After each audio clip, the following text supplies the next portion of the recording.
Tuhan telah kembali. Tuhanku begitu baik, Dia selalu mendengarkan keluhanku. Tuhanku selalu memberi petunjuk bijaksana dengan diamnya. Allah memberi petunjuk dengan mengutus Rasul dan petunjuk berupa firman-firman-Nya. Diam atau berbicara itu adalah kehendak-Nya. Allah memilih yang diajak bicara. Hatiku damai bila aku merasa di dekatnya. Hatiku gusar bila merasa jauh darinya. Tuhanku adalah yang terbaik dan tercantik, selalu membiarkanku berbuat apa saja. Allah menginginkan ketakwaan pada makhluknya. Allah tidak membiarkan, namun semua ini kan dipertanggungjawabkan di hadapannya. Tuhanku adalah terindah dan kekasihku. Serasa nikmat hidup ini bila merasa dilindunginya. Tuhanku paling mau mendengarkan kepedihan hatiku. Dengan senyumnya yang menyejukkan jiwaku, aku ingin mencontoh Tuhanku. Tuhanku contoh yang baik. Manusia tidak bisa mencontoh penciptanya. Manusia itu patuh dan ingkar pada Allah. Tuhanku telah kembali di hatiku. Allah itu di atas langit, tidak di hati. Petunjuknya yang bisa menerangi dan menenteramkan hati. Tuhanku selalu menghiburku dengan kedamaiannya. Diam dan tenang membelaiku, aku merasakan nikmat.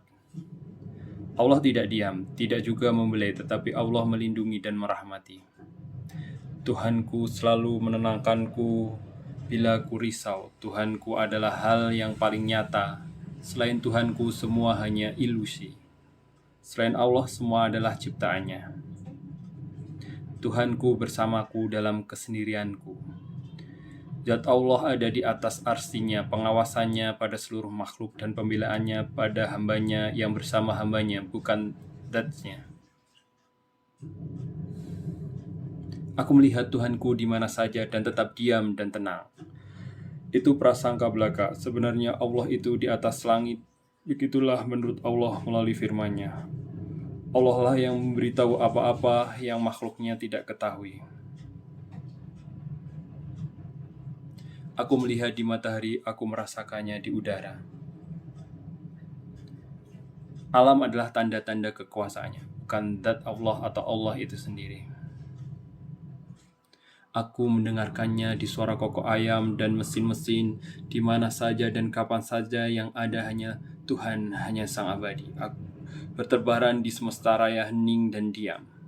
Sungguh jauh sekali dari kebenaran prasangka yang demikian itu. Iblis telah menyesatkan. Allah tidak bersatu dengan ciptaannya. Allah terpisah dengan ciptaannya. Biarkanlah segalanya seperti cara Tuhanku. Tuhanku yang hanya diam tapi bijaksana. Allah berfirman tidak diam. Sebenarnya Tuhankulah yang mengendalikan semua. Aku yakin pada Tuhanku. Aku bersyukur pada Tuhanku. Aku cinta pada Tuhanku. Aku merasakan kehadirannya setiap saat. Dia diam dan membiarkan. Allah tidak diam. Allah berkata-kata. Dia memberi kedamaian padaku. Aku sangat membutuhkannya karena Dialah hidup.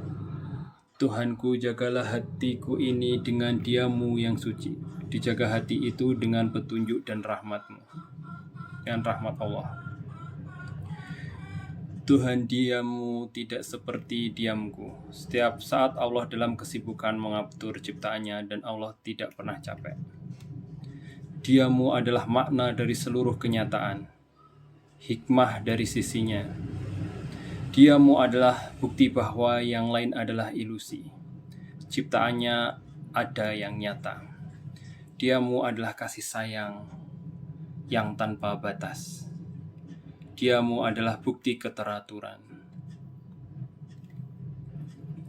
Tanda-tanda dari apa yang telah diciptakannya.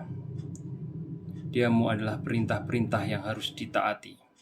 Allah memerintahkan segala sesuatu dengan jelas, dengan firman-Nya dan kehendak-Nya, takdir darinya. Aku akan selalu ingin berjumpa denganmu. Harapkanlah surga, bertakwalah, hanya dengan rahmat-Nya semua itu bisa terwujud. Tuhanku, Engkau masih mendengarkanku. Engkau diam. Engkau sangat kucintai, jangan pergi dariku, karena Engkaulah satu-satunya harapanku. Denganmu aku akan mampu bertahan menghadapi apapun yang akan terjadi.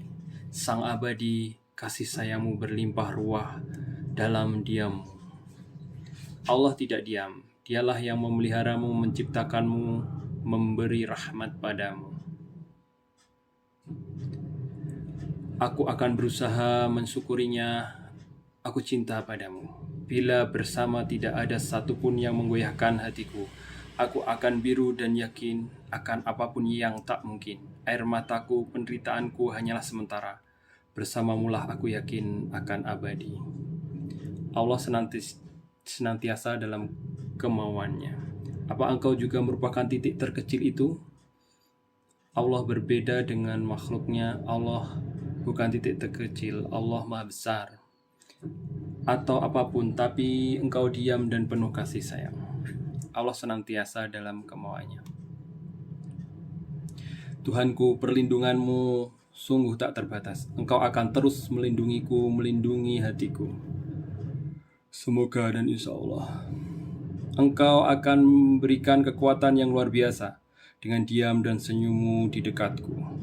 Allah tidaklah diam. Aku merasa tenang, aku merasa gembira dan bahagia. Tuhanku, diammu akan kusebarkan. Diam ini dikarenakan tidak semua makhluk diajak berbicara dan mengerti secara langsung tindakannya. Indahmu akan aku bagikan, kasih sayangmu akan aku limpahkan. Akulah abdimu, akulah pengikutmu. Tuhanku, terima kasih Engkau telah membebaskanku dari semua penjara ketakutan, kekhawatiran, dan kekacauan. Tuhanku, Engkau hal yang paling kupercayai, yang paling kucintai. Walaupun Engkau sepertinya tetap diam, Engkau telah membebaskanku dari segala macam pengertian yang sebenarnya semu. Tuhanku, aku akan selalu berbicara padamu, karena Engkau selalu mendengarkanku. Aku sangat mencintaimu, Tuhanku. Diammu menunjukkan kehadiranmu. Ciptaannya segalanya adalah tanda-tandanya. Engkau sebenarnya membicarakan semua yang ingin ku dengar, yaitu diam sejati sang abadi hampa. Tidak demikian, sungguh engkau tersesat. Yang benar adalah Allah berfirman, selalu dalam kesibukan dan tidak hampa, tapi semua ini memang ada. Diciptakannya tidak sia-sia, melainkan dengan hikmah di sisinya. Tuhanku, aku akan selalu berkomunikasi denganmu, karena Engkaulah segalanya di balik semua ilusi ini. Allah yang menciptakan segala sesuatu. Engkaulah kejujuran yang hakiki,